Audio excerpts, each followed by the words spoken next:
Bien, seguimos acá en nuestras conversaciones de cuándo hicimos historia, un programa, un podcast podríamos llamar, que estamos haciendo en colaboración con la agrupación de expresos políticos y familiares de Valdivia. Ya hemos estado hablando con Juan Gilor en el capítulo pasado, ¿cierto?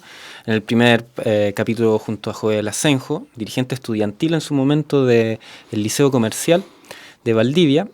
Juan Gilor nos hablaba desde la experiencia de las comunicaciones de la radio Camilo Enríquez, y hoy nos encontramos junto a don Luis Díaz Borges, quien fue alcalde de Valdivia en el año 71. En marzo sale electo y asume desde mayo de 1971 y se consolida como un alcalde socialista, parte del proyecto de la Unidad Popular. Bienvenido, don Luis, ¿cómo está?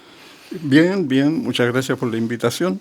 Siempre es bueno agradecer en medio de esta mala circunstancia que significa que los medios en general no nos quieren mucho, parece, y por lo tanto cualquier espacio mediático es para nosotros una ocasión para desmitificar las tantas mentiras, tergiversaciones que ha acompañado la historia de la izquierda en general y la experiencia de la Unidad Popular en particular. Sí, y lo que usted dice me hace sentido a propósito de la conmemoración de los 50 años y sobre todo este discurso que ha ido aflorando, ¿no? Que es como Allende y Pinochet. Digo, si no hubiese existido Allende, no hubiese existido Pinochet quizás, dicen. O es el discurso que aflora por lo menos desde los sectores de la derecha que han tratado de justificar de todas maneras el golpe de Estado cívico-militar, ¿no? Entonces, y también, claro, los mitos, y que usted quizás nos va a poder aclarar respecto a lo que sucedía en la Unidad Popular, que igual existían violaciones a los derechos humanos, entre otras cosas. No sé, uno va escuchando muchas cosas respecto a eso, y también lo que llama mucho la atención, y lo podemos comentar ahora como de pasada al principio nomás, y después como meternos más en la época, quizás la poca mención que hay, y no sé si usted cree lo mismo, pero tanto en los medios de comunicación respecto a la intervención de Estados Unidos acá en el país. Creo que como que se nos olvida o se saca totalmente de plano o se minimiza que esa intervención sí puede ser, pero esa intervención fue brutal, tengo entendido, ¿no? No, eso está demostrado absolutamente, digamos. O sea, yo te puedo referir, por ejemplo, que Henry Kissinger, que era el ministro de Relaciones Exteriores, tiene otro nombre, Departamento de Estado, creo, sostenía, por ejemplo, que el triunfo de la Unidad Popular era un peligro muy grande para los Estados Unidos, en la medida en que encarnaba un proyecto que armonizaba socialismo con democracia política. Este modelo, decía él, podía concitar procesos análogos en otras partes del mundo, particularmente en Italia. Entonces, Kissinger consideraba que había que terminar lo que él llamaba con ese embrujo de una vía pacífica al socialismo.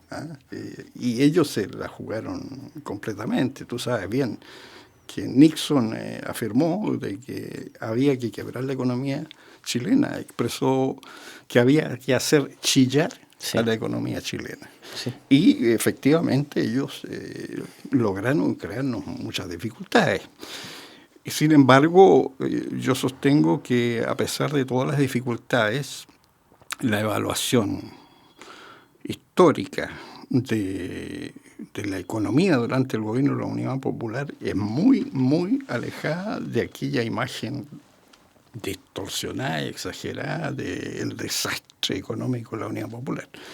Es sorprendente cómo se instalan afirmaciones que tienen en realidad poco sustento. Yo no estoy negando que hubo dificultades, era imposible no tener dificultades, sobre todo cuando tú te decides hacer transformaciones radicales, importantes, pero necesarias, inevitablemente necesarias, y que por lo tanto es de esperar que se produzcan dificultades.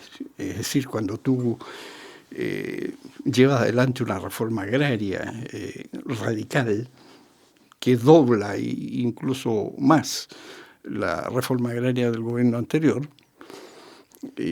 tú no puedes esperar que eso pase sin ninguna dificultad.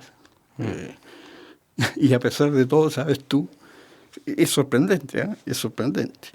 Yo creo que es la primera reforma agraria que se da en el mundo, ¿entiendes?, en que los problemas que se presentan son mínimos. O sea, no hay reforma agraria que haya ocurrido en el mundo, y desde luego la reforma agraria se quedó claro que había que llevarla adelante. Es decir, aquí estamos hablando que reforma agraria comenzó por hacer ni más ni menos que Napoleón, digamos, claro, que tiene que ver con la transformación del modo de producción feudal con el modo de producción capitalista. Es el capitalismo, no es la reforma agraria no era una reforma socialista, digamos, en estricto rigor. claro. Era facilitar la introducción del capitalismo en el campo, en un campo que estaba todavía regido por formas de producción feudales, digamos, o semifeudales. En el caso de Chile tampoco era tan había algún nivel de progreso, pero el campo chileno era un campo que provenía de las encomiendas españolas, digamos, ¿no? Y entonces conservaba muchos aspectos, y sobre todo la gran crítica era, ¿no es cierto?, de que no producía. Y eso, las formas de producciones arcaicas provocaban problemas muy serios en Chile. Claro. De alimentación y de desbalance de la balanza de pago, por ejemplo, la balanza comercial. Exacto.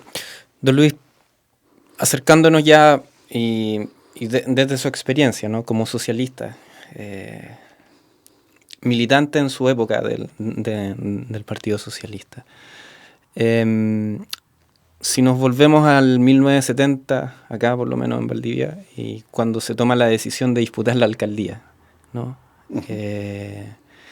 ¿Cómo es que se toma esa decisión y cómo es que dicen Luis Díaz Borges es quien va a tener que ir a disputar la alcaldía, bueno, acá en Valdivia? Esta era una comuna con un alto nivel de desarrollo político.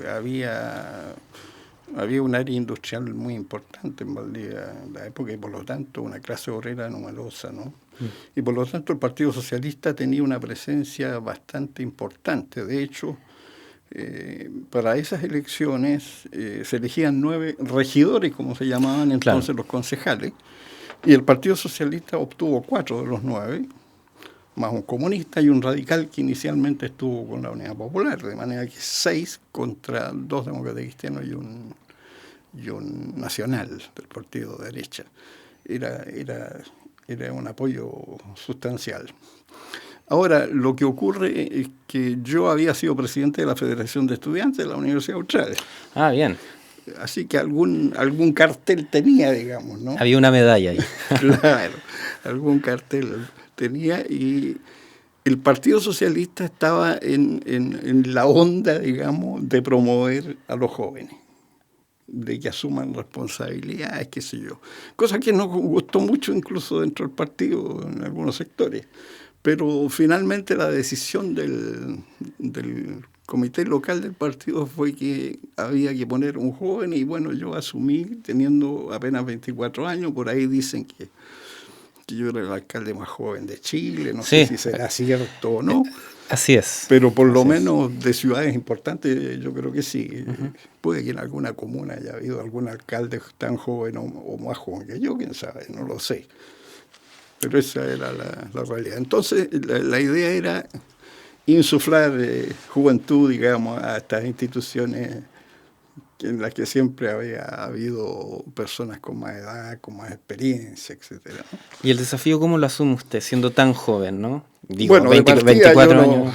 No me parecía una buena idea, porque me considera demasiado joven. También yo lo pensaba, digamos, ¿no? Pero en ese tiempo, ser militante de un partido como el Partido Socialista era ser disciplinado, y si el partido te ordenaba que tenías que asumir una tarea, bueno, uno no la discutía mucho, digamos, y la asumía con todo el entusiasmo que era del caso, digamos. Así que fue así que yo asumí la alcaldía de Valdivia. Perfecto. Hablábamos antes de estar acá grabando la entrevista que fue una campaña muy express, ¿cierto? Que Sí, claro. abarcó entre el verano, enero, Sí. febrero, marzo, supongo, y luego ya vienen las elecciones, donde usted gana en marzo y asume en mayo del 71, ¿no? Sí. Em, Terminé, ya sabes en qué fecha. y sabemos, y vamos a llegar allá, pero no queremos andar tanto ahí. Y la idea de esta conversación es ver un poco el proyecto de la Unidad Popular en Valdivia, y supongo que también cómo lo ligaba usted en ese entonces, o cómo lo liga el Partido Socialista, o quienes conformaban la Unidad Popular acá en Valdivia, con el municipio. ¿Con qué municipio se encuentra usted? ¿Con qué Valdivia se encuentra usted siendo alcalde en ese momento, llegando o haciendo el diagnóstico previo para también hacer la campaña y ver qué es lo que podemos hacer por Valdivia en ese momento, ¿no? Claro, bueno, Valdivia, como te mencionaba, ya era una ciudad relativamente industrializada, y los proyectos del gobierno encajaban, digamos, en la idea de también poder desarrollar ese aspecto, ¿no? Y la verdad es que el gobierno apoyó bastantes cosas, digamos. De hecho, pudimos hacer... yo me enorgullezco mucho de lo que pudimos hacer en ese breve lapso, ¿no es cierto?, de un par de años y meses. Pero también hay que señalar que había un ambiente muy, muy positivo, ¿no? Entonces había mucho entusiasmo, mucho idealismo, mucha voluntad de entregar y de hacer cosas. Entonces eso encajaba también con el gobierno, que estaba, en el caso particular de Valdivia y Osorno, habían de alguna manera establecido que esta región, que se llamaba en ese tiempo, creo, región de los lagos, porque la verdad es que los lagos están acá, digamos, y no para el sur, como una región piloto en términos de descentralización y de desarrollo de ciertas iniciativas. Entonces hicimos algunas cosas de alguna importancia para la época, a pesar de que bueno, eran otros tiempos. La municipalidad era una entidad bastante pequeña para lo que es hoy, digamos. Claro. No teníamos la educación a cargo, la salud a cargo. Éramos, creo que había 120 funcionarios, imagínate. Pero no obstante eso, bueno, iniciamos cosas importantes. Por ejemplo, desarrollamos un convenio con una de las ramas del Ministerio de la Vivienda que existía, que hoy día no existe, que es la Colmo, la Corporación de Remodelación Urbana, para desarrollar la urbanización de la zona centro de Valdivia mediante la utilización óptima de terrenos y construir en altura. Y fundamos una empresa entre la municipalidad y el Ministerio de la Vivienda, que existe curiosamente hasta el día de hoy. ¿De cuál empresa estamos hablando? Valdicor. Valdicor. Yo fui su primer vicepresidente y el presidente del Colmo oficiaba de presidente. Teníamos grandes proyectos y de hecho se desarrollaron algunos, digamos, que curiosamente estos que algunos llamaron destructores del país, digamos, ¿no? Iniciamos, por ejemplo, un conjunto de edificios que todavía existen, que no alcanzamos a terminar, y que después pasaron 17 años y estos caballeros no fueron capaces de terminarlo, digamos, ¿no? Terminaron 1 o 2 de los 6 o 7 que eran y se lo entregaron a militares, digamos, ¿no?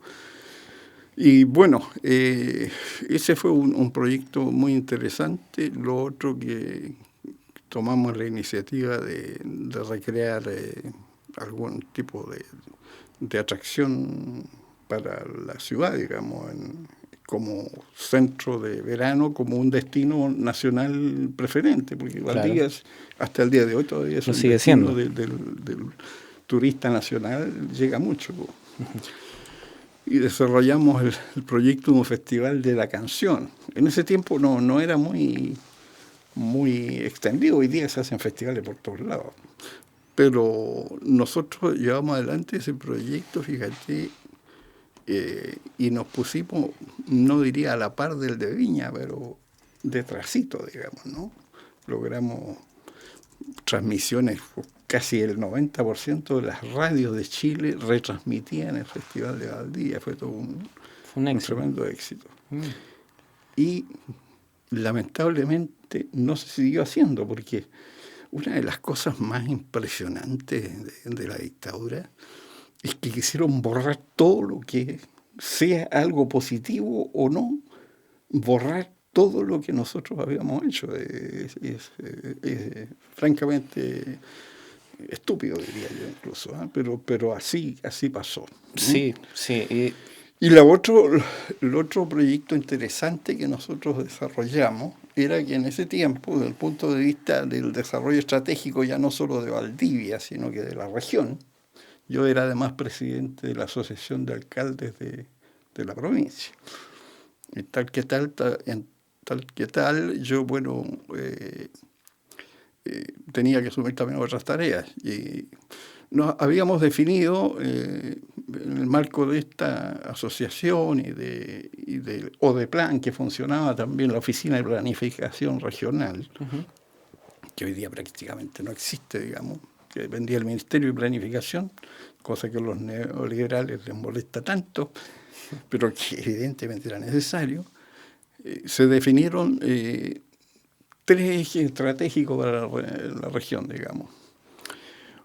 Uno de ellos era el Puerto de Corral, es decir, estamos hablando de 50 años atrás y seguimos más o menos en la misma. Ajá. Lo segundo era el paso internacional por Huaún, que como tenía la ventaja extraordinaria de ser un paso que prácticamente permanece despejado de nieve en el invierno, era una opción muy favorable para Valdivia. Y el tercero era el desarrollo de toda una infraestructura en el área de Mochochohuanco. Bueno, el proyecto de Huaún contó con el apoyo del gobierno. De hecho, nosotros teníamos contacto y viajamos una vez a la frontera a encontrarnos con los amigos argentinos que promovían desde San Martín de los Andes este desarrollo. Y en otra ocasión fuimos a San Martín de los Andes, donde se realizó una reunión de la Comisión de Integración Chileno-Argentina. Bien. Y allí conseguimos que se definiera el paso de Huaún entre los 3 pasos prioritarios a desarrollar entre Argentina y Chile. Y eso quedó definido así. Hubo un anteproyecto de camino, incluso yo conservo todavía el decreto del Ministerio de Obras Públicas que autorizaba la apertura de faja por la ribera del lago Pirihuaico para hacer el camino, y quedamos ahí, pues.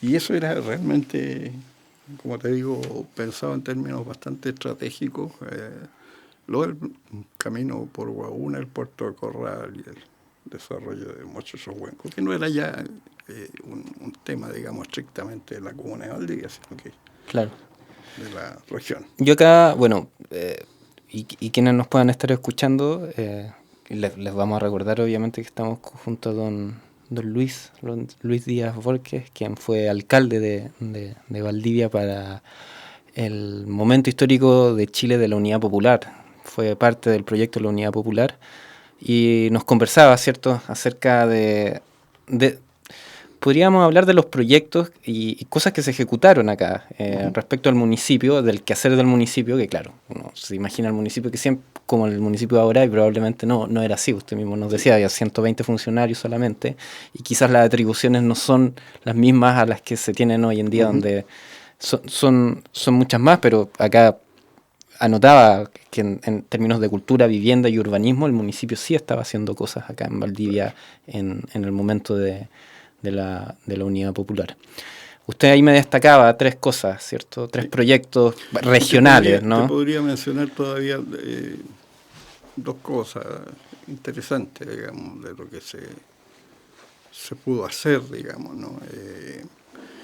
Uno fue la continuidad de la construcción del edificio de la municipalidad, digamos, ¿no? ¿Ya? Para para que te des cuenta cómo esta leyenda negra de los destructores del país es tan falsa, digamos. El edificio, cuando yo asumí, estaba en obra gruesa y habían pasado 6 años de construcción. Y eso representaba más o menos un tercio. Nosotros acometimos el esfuerzo de continuar la obra, ¿no? Y logramos en 2 años, en los 2 años que yo estuve, porque íbamos a inaugurar todo el área de oficina el 13 de noviembre del 73. Y logramos del costo total, en esos 2 años, hacer un tercio más. ¿Ah? Producieron. Y después pasaron los 17 años de la dictadura y nunca se terminó. Se terminó en los años de la concertación, digamos. O sea, que es tal ejemplificador, digamos, eso de la mitología antiunidad popular. Claro, sí, sí. Y de pronto nos podríamos quedar un poco en eso, ya sabiendo lo que se hizo desde su municipio, con esto de este mito que se ha creado acerca de la unidad popular, ¿cierto? Cuando te dicen, y uno que es más joven, uno puede tener, yo varias conversaciones tuve con algunos tíos, qué sé yo, cuando era más chico y te decían, pero tú no viviste la época, ¿no? Tú no viviste las colas, tú no viviste esto, no viviste esto. Claro, probablemente. La cola es lo más llamativo. Es lo más llamativo. Pero yo voy al supermercado ahora y también hay cola. Entonces, como que Sí, no sé qué tanta legal. Quizás valga la pena. Bueno, te voy a mencionar una tercera cosa y después te voy a tocar el tema de las colas. Vale. Nosotros iniciamos la construcción del terminal de buses que existe. El de ahora, sí. Sí. Que fue el primer terminal de buses de Chile, hecho explícitamente para recibir buses y tener un sistema más o menos organizado, porque antes prácticamente en todo Chile lo que había era que, como con el desarrollo de la carretera panamericana, comenzó el auge del transporte por bus en competencia con el ferrocarril.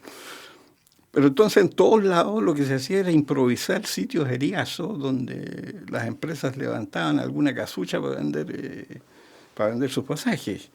Y fue en Valdivia donde decidimos, ¿no es cierto?, también con Valdicor, hacer un proyecto que tenga como fin y objetivo el funcionamiento de un terminal en debida forma. Y aquí te menciono algo que es interesante. El proyecto lo hizo un arquitecto, para que te ubiques en la mentalidad de la época, y no cobró un peso. Cero. ¿Ah?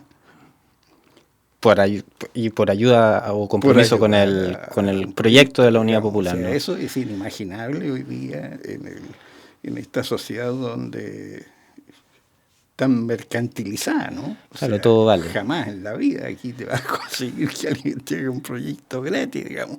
Y lo que lamento es que con los años no me he acordado más del nombre del arquitecto. Y alguna vez habrá que buscarlo y poner por lo menos una placa ahí, ¿no? Y lo vamos a averiguar, Yo creo que eso sería adecuado. Entonces, claro, es interesante, porque también la gente se sorprende cuando les digo que yo era alcalde de Valdivia, pero tenía como sueldo simbólico un peso. ¿Un peso? ¿Eso era? Sí, así era. Los regidores tampoco recibían nada.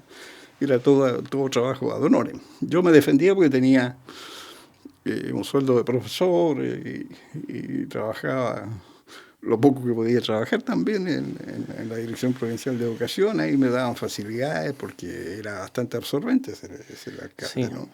Así que, pero te das cuenta tú cómo los tiempos han cambiado, digamos, ¿no? Han cambiado y, claro, De todas formas, el clamor popular o lo que uno puede como, no sé, como sentir con conversaciones cotidianas que uno puede tener con la familia, con amigos, con colegas de trabajo, o parar la oreja en la micro, el colectivo, en cualquier parte de la calle. Creo que si se hiciera un plebiscito, siento yo, donde se dijera que a las personas que están a cargo de municipios, que están a cargo de diputados, concejales, que reciban un sueldo simbólico, yo creo que estaría la mayoría de la población de acuerdo. Yo no sé en qué momento se profesionalizó tanto el tema del quehacer político, ¿no? Uh-huh. Y a esto me refiero, siendo crítico también, con que, claro, se ampara mucho eso en que tienen sueldos altos para así luchar contra la corrupción. Entonces, esta persona recibe una alta remuneración para que no sea corruptible. Sí, creo que no ha funcionado. La codicia es más grande, ¿no? Para un ambicioso nunca hay no hay fin. Digamos. Sí, pero lo que usted me dice y respecto a cómo funcionaba la unidad popular, eso creo que es algo que no se destaca mucho, ¿no? Que no se dice de que en ese entonces alcaldes o personas personales de gobierno trabajajaban ad honorem. Es algo que no por ejemplo, no es muy serio, el año 71, en las vacaciones, se desplazan 55.000 estudiantes a todo Chile en programas de alfabetización de puro idealismo y generosidad, ¿no? O vocación de servicio, como le quieras llamar, ¿no? Espectacular. Yo te hablo, por ejemplo, del camino a Huahún. Bueno, el camino iba a pasar por la Isla del Rey.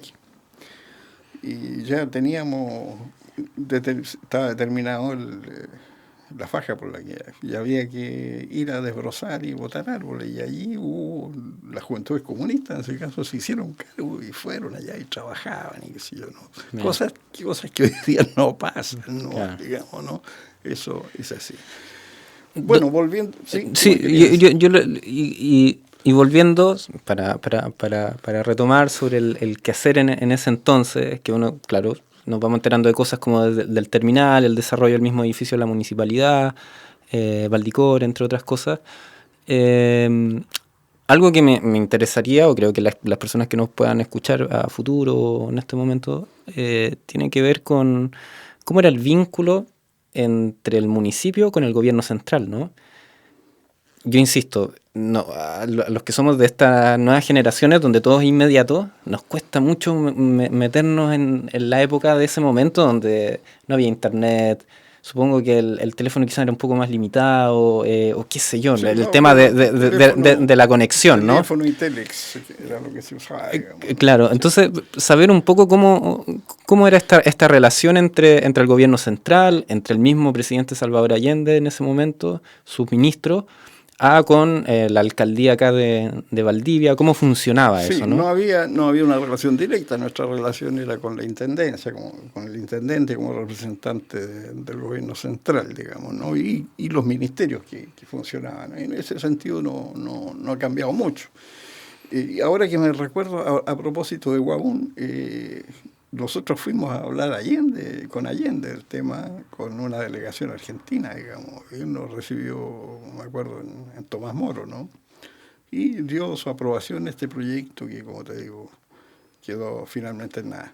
Ahora, lo que había era otro viejo sueño, digamos, que estaba inscrito en el programa de la Unidad Popular, que era el tema de la descentralización y el dar mayores facultades a los municipios, pero el gobierno de Allende tuvo muchas dificultades para llevar adelante su programa porque, bueno, teníamos un Congreso opositor, claro. y opositor, radicalmente opositor, digamos, es decir, prácticamente no pasaba ninguna ley sin que no fuera modificada de alguna manera o simplemente no aprobada, digamos. Y allí te tocó el tema que tú me decías de las colas. Uh-huh. Bueno, yo creo que ya hoy día echarle la culpa al gobierno de la Unidad Popular de los problemas de abastecimiento que se produjeron es un despropósito, digamos. O sea, hay suficiente información hoy día para sostener de que la responsabilidad del gobierno en esa materia fue mínima, digamos, ¿no? Y uno de los mayores responsables fue el Parlamento opositor. Tú sabes que una de las cosas que contribuyó a generar esta situación fue que el Congreso aprobaba los proyectos de ley sin financiamiento. Entonces, por ejemplo, el reajuste de remuneraciones, sí, lo aprobaban porque así se hacían los simpáticos con los trabajadores, digamos. Claro. Pero cerraban toda posibilidad para que el financiamiento de esos proyectos estuviera. Para el gobierno era extremadamente complicado porque era el gobierno de los trabajadores. Claro. ¿Cómo le decía a los trabajadores? Miren, no le podemos pagar porque no tenemos ingresos porque no nos autorizaron. ¿Y qué pasó? Que también había que echar a andar la maquinita, pues. Ese fue uno de los factores principales. Es decir, los partidos de oposición generaron, entre otras cosas, el mercado negro con el desfinanciamiento de las leyes que enviaba el gobierno. Ahora, y te insisto, es un despropósito culpar al gobierno sobre ese tema, porque está suficientemente demostrado lo que comentábamos al principio, es decir, el boicot de Estados Unidos era real. Hubo una caída brutal a cero de, por ejemplo, los préstamos de corto plazo para la importación a través del Exim Bank, que era un banco estatal norteamericano que dejó simplemente de prestarle al gobierno. Fue brutal, digamos, el bloqueo. Ahora se habla de las sanciones, ¿no? Si a nosotros nos sancionaron. Nos bloquearon embarques de cobre en Europa. Hubo muchas acciones, bueno, y los paros, el paro de octubre del 72, por ejemplo, destinado a impedir las siembras, digamos. Pero yo te mencionaba también al principio que es extraordinario que en medio de esas circunstancias la producción agrícola, tú sabes que el año 73 no cayó. El problema no era que no hubiera producción, es que había mucho circulante, pero el circulante provenía de las circunstancias que yo te menciono. Pero en medio de una reforma agraria gigantesca, estamos hablando de 5 millones de hectáreas que fueron expropiadas durante el gobierno de Allende y 2 millones en el gobierno de Frei. En los 6 años de Frei y en los 2 años y meses que duró el gobierno de Allende, digamos, era una transformación absolutamente radical. Había que lidiar con agricultores que se decidieron a no sembrar porque el gobierno de Allende había llegado al poder. Ahora, no fue un fenómeno generalizado, porque asumían el riesgo de que si no producían eran los primeros que iban a ser expropiados, digamos, ¿no? Claro. De manera que no fue tan generalizado, pero igual tenía sus efectos, digamos. Pero bueno, el gobierno hizo cosas tan extraordinarias como, por ejemplo, importar 5.000 tractores para generar más tecnología en el campo, que era uno de los problemas que tenía y una de las razones por las cuales se hacía la reforma agraria, ¿no? Claro. ¿Sabes cuántos tractores había en Chile? Había menos que 5.000. En ese momento. Sea, solo el gobierno de Allende importó 5.000 tractores, que eran más que los que habían en Chile, acumulados por año. Es decir, esfuerzos muy importantes. Ahora, lo que tenemos que tener claro es que el tema de las colas y el desabastecimiento no fue por falta de producción. No. Fue por exceso de demanda en relación a lo que se producía. Entonces, la queja es por las razones que yo te digo. O sea, aquí hay razones. Aquí hubo un boicot generalizado. O sea, era evidente que... Exacto. No, que esa es la causa fundamental. El mercado negro, el esconder las cosas. Son cosas que están demostradas, demostradas, pero la gente insiste que las colas eran culpa de la Unidad Popular. Claro. Don Luis, don Luis Díaz Borque acá nos acompaña en esta conversación. Cuando hicimos historia la hemos titulado este ciclo de entrevistas, alcalde en el año 71 de Valdivia, el alcalde más joven, 24 años. Bueno, 24 años, no se imagina siendo alcalde a los 24 años, pero don Luis estuvo ahí, nos hablaba un poco sobre lo que sucedía en Valdivia, lo que se pudo impulsar desde el municipio, lo que se pudo impulsar también desde la Unidad Popular hasta septiembre del 73. Llama la atención también, ¿cierto?, cómo incrementaba el apoyo hacia el proyecto de la Unidad Popular, y eso se vio reflejado en las elecciones parlamentarias del 73, ¿cierto? En medio de todos los problemas. En medio de todos los problemas, donde la crisis se ponía cada vez más aguda, ¿cierto? Y llevándolo también desde su pasar, desde el año 71 hasta el 73, ¿cierto? Cómo iba viendo el avance, por lo menos, del proyecto de la Unidad Popular acá en Valdivia. Y con esto me refiero que nos enfoquemos de pronto en el año 73. ¿Qué es lo que usted podía detectar como una autoridad acá de Valdivia? Supongo que mucho trabajo en terreno, donde uno puede ver más a pie los sentires de las personas, ¿no? Entonces, ¿qué era lo que usted podía detectar respecto a principio del año 73, un poco antes de septiembre del 73, respecto al proyecto de la Unidad Popular, por lo menos acá en Valdivia y los sectores aledaños? Bueno, yo creo que se detectaba lo que se detectaba en cualquier lugar de Chile, digamos, ¿no? Por ejemplo, un aumento importante de la construcción de viviendas sociales. El gobierno de Frey, por ejemplo, construyó un promedio de 39.000 viviendas en su periodo. Allende subió ese promedio a 50.000 viviendas, incluso mejorando la calidad constructiva. Y lo que pasó con el periodo de la dictadura, bajó a 30.000 viviendas, menos que en el gobierno de Frey. Y eso se notaba, ¿no es cierto?, cómo se construían, cómo se mejoraron situaciones, cómo surgieron por primera vez en Chile jardines infantiles y salas cunas, que no existían. Se generaron en todo el país 80.000 cupos por primera vez, ¿entiendes? Es que se hicieron muchas cosas, muchas cosas. En materia de salud, de educación. Sí, lo hablábamos con Joel del tema de la educación industrial. En educación, durante el gobierno de la Unidad Popular, se sobrepasó lo que la UNESCO recomendaba como porcentaje del Producto Interno Bruto, que era un 7%. El gobierno de Allende lo sobrepasó. Y la dictadura redujo el gasto en educación al 4% del producto. Claro. ¿Entiendes?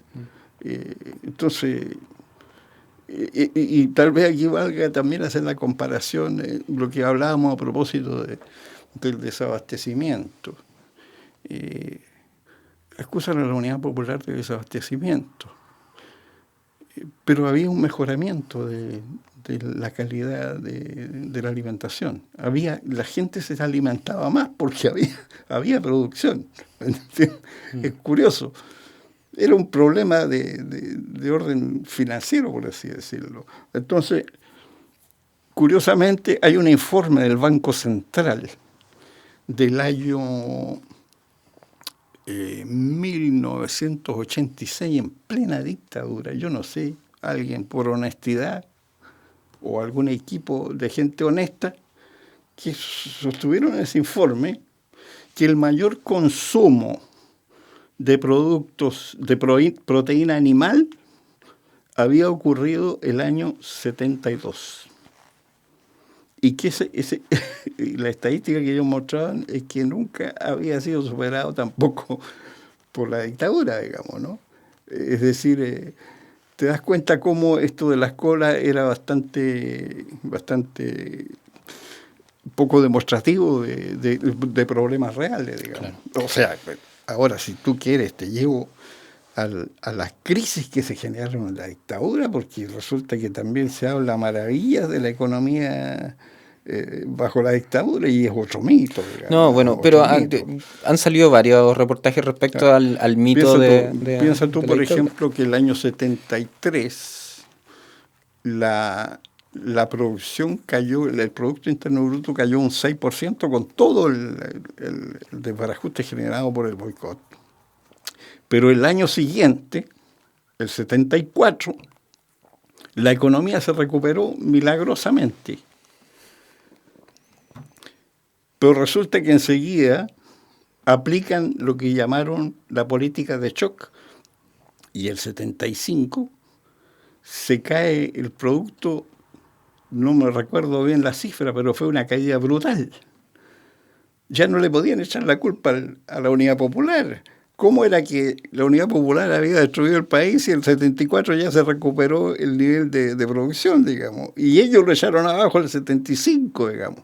¿Y para qué vamos a hablar del 82 y el 83? Yo te menciono, el producto había caído un 6% el 73 y había crecido el 71 un 8%, una cifra extraordinaria, el primer año, cuando nos dejaron gobernar, digamos, ¿no?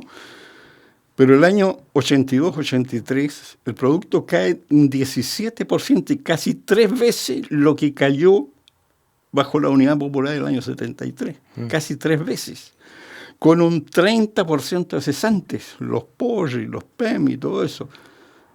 ¿Con qué cara hablan de la Unidad Popular? Que tenía, que tampoco pudieron nunca superar la tasa de cesantía bajo la Unidad Popular fue la más baja de la historia y no ha sido ni siquiera por los gobiernos de la Concertación superada, un 3,8%. Claro. ¿Ve?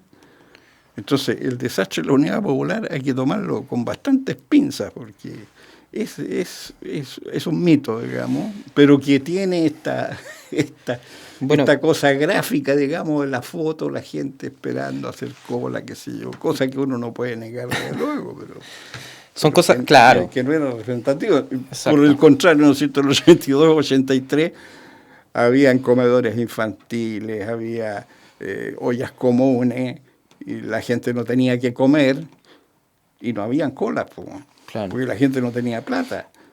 ¿Entiendes? Como no tenía plata, claro, los supermercados estaban llenos de mercadería, era una imagen falseada de abundancia, cuando en realidad la realidad de los hogares era otra, digamos. Exacto. Entonces, ese hay que tener mucho cuidado cuando se dan interpretaciones a fenómenos económicos que tienen otras explicaciones. Perfecto. Don Luis Díaz Borges acá acompañándonos en Cuando Hicimos Historia. Ya nos queda poquito. Hemos repasado así bien lo que fue el proyecto de la Unidad Popular acá en Valdivia a nivel nacional. Hemos ido desmitificando cosas que se han dicho respecto a la Unidad Popular y bueno, acá don Luis con cifras exactas, con citas exactas también. Nos ha demostrado que hay cosas que no fueron como se han ido contando, ¿no? Pero también suponemos, y como me dijo Juan Gilor, se está aplicando el mismo método, ¿no? De los medios de comunicación en ese entonces, como lo está pasando hoy en día en Chile. Una deuda histórica por parte de la izquierda respecto a los medios de comunicación, ¿cierto? Que sí, han sido los principales, creo yo, en boicotear cualquier tipo de proyecto. Un asunto absolutamente estratégico y que no es tema, digamos. No está en la agenda el tema de la democratización de los medios de comunicación, que debe estar en primer lugar hoy día. Exacto. En las preocupaciones de la izquierda y del gobierno incluso. Don Luis, para despedir esta conversación, que suponemos que no va a ser la última, a propósito de estos 50 años y de los grandes proyectos de la Unidad Popular, ¿con qué momento usted se quedaría de cuando hicieron historia? ¿Cuál es el momento que se lo lleva por siempre usted guardado? Puede ser uno personal, a propósito como fue uno de los alcaldes más jóvenes, pero no, yo creo que lo que podría mencionar es que tú sabes que Allende tenía algún vínculo particular con Valdivia, digamos, ¿no? Y es lamentable, bueno, ahora hay una campaña para que ojalá haya una calle en Valdivia lleve su nombre. Fue senador por acá, estudió en el Liceo de Hombres, cerró su campaña del año 70 acá en Valdivia en una concentración enorme. Y yo atesoro tal vez el momento más interesante cuando él vino siendo presidente el año 72, creo, sí, a visitar la región, estuvo en el complejo maderero Panguipulli, después hubo una gran concentración en Valdivia, se llenó el coliseo de bote a bote y el estadio de fútbol de bote a bote.